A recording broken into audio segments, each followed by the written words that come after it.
Cockroach जनता पार्टीच्या आंदोलनानंतर देशाच्या राजकारणात मोठा बदल, तरुणांचा संदेश, सरकारची माघार आणि 2029 ची दिशा. नमस्कार, मी संदीप जगताप आणि आपण पाहत आहात भीम प्रहार न्यूज मराठी. गेल्या अनेक दिवसापासून सीजेपीच्या नेतृत्वाखाली दिल्लीच्या जंतर मंतर मैदानावर नीट पेपर घोटाळ्या विरोधात आंदोलन सुरू होते. या आंदोलनाची प्रमुख मागणी होती केंद्रीय शिक्षण मंत्री धर्मेंद्र प्रधान यांनी नैतिक जबाबदारी स्वीकारून पदाचा राजीनामा द्यावा, तसेच परीक्षा व्यवस्थेत सुधारणा व्हावी आणि विद्यार्थ्यांच्या मागण्या मान्य कराव्यात. या आंदोलनानंतर सरकारने काही महत्त्वाचे निर्णय घेतल्याची चर्चा सुरू झाली आणि आंदोलन मागे घेण्यात आले. मात्र या संपूर्ण घटनाक्रमातून देशाच्या राजकारणाला नेमका कोणता संदेश मिळाला, हे केवळ एका मंत्र्याच्या राजीनाम्यापुरते मर्यादित आहे का, की भारताच्या राजकारणात एक नव्या अध्यायाची सुरुवात आहे? आजच्या स्पेशल रिपोर्टमध्ये आपण या आंदोलनाचा राजकीय, सामाजिक आणि निवडणुकाविषयक परिणाम 4 महत्त्वाच्या मुद्द्यातून समजून घेणार आहोत. या आंदोलनाची सर्वात मोठी जमेची बाजू म्हणजे देशभरातील विद्यार्थ्यांचा आणि तरुणांचा मोठा सहभाग. सोशल मीडियापासून ते रस्त्यावरील आंदोलनापर्यंत तरुणांनी सक्रिय भूमिका घेतली. अनेकांनी हा प्रश्न केवळ नीट परीक्षेचा नसून संपूर्ण परीक्षा व्यवस्थेवरील विश्वासाचा असल्याचे मांडले. 20 जुलै रोजी संसद मार्च दरम्यान झालेल्या पोलीस कारवाईनंतर आंदोलनाला आणखी वेग मिळाला आणि देशाच्या विविध भागातून विद्यार्थी दिल्लीत दाखल झाले. विश्लेषण असे सांगते की आजचा तरुण केवळ मतदार नाही, तर राजकीय वातावरण बदलण्याची क्षमता असलेला निर्णायक घटक बनत आहे.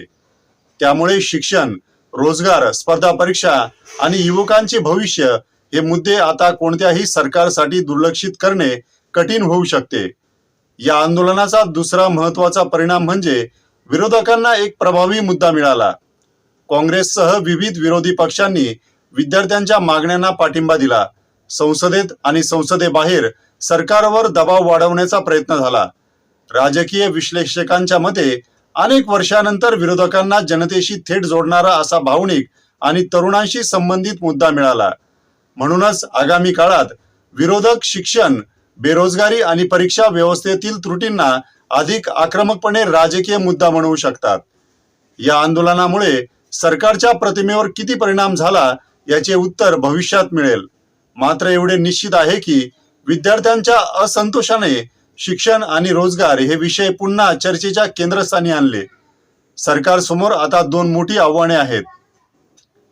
पहिले, परीक्षा व्यवस्थेवरील विश्वास पुन्हा निर्माण करणे आणि दुसरे, तरुणांना रोजगार आणि संधीबाबत ठोस आश्वासन देणे. राजकीय दृष्ट्या पाहिले तर युवकांचा विश्वास टिकवून ठेवणे हे कोणत्याही सत्ताधारी पक्षासाठी अत्यंत महत्त्वाचे ठरणार आहे.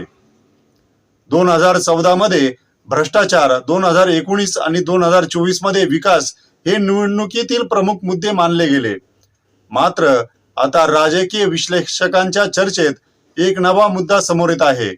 2029 ची निवडणूक तरुण, शिक्षण आणि रोजगाराभोवती फिरू शकते का? जर विद्यार्थ्यांचे प्रश्न, स्पर्धा परीक्षा आणि रोजगारचा मुद्दा असाच केंद्रस्थानी राहिला तर सर्वच पक्षांना युवकांसाठी स्पष्ट धोरण मांडावे लागेल. सोशल मीडिया, डिजिटल संवाद आणि युवकांपर्यंत थेट पोहोचण्याची स्पर्धा ही अधिक तीव्र होण्याची शक्यता आहे. दिल्लीतील हे आंदोलन केवळ एका परीक्षेपुरते मर्यादित राहिलेले नाही. या आंदोलनाने देशातील तरुणांचा आवाज, त्यांची संघटन शक्ती आणि राजकीय प्रभाव पुन्हा एकदा अधोरेखित केला. मात्र या घटनांमुळे नेमके कोण जिंकले आणि कोण हरले याचे उत्तर तातडीने देता येणार नाही. हे आंदोलन भारतीय राजकारणाचा टर्निंग पॉइंट ठरेल की केवळ एका कालखंडापुरती घटना ठरेल, हे येणारा काळ ठरवेल. एक गोष्ट मात्र निश्चित आहे, आता देशाच्या राजकारणात तरुणांकडे दुर्लक्ष करणे कोणत्याही पक्षाला परवडणारे नाही. आपल्याला काय वाटते? या आंदोलनामुळे भारतीय राजकारणाची दिशा बदलू शकते का? आपले मत कमेंटमध्ये नक्की सांगा. आणि अशाच नवनवीन स्पेशल रिपोर्टसाठी पाहत रहा भीम प्रहार न्यूज मराठी. नमस्कार.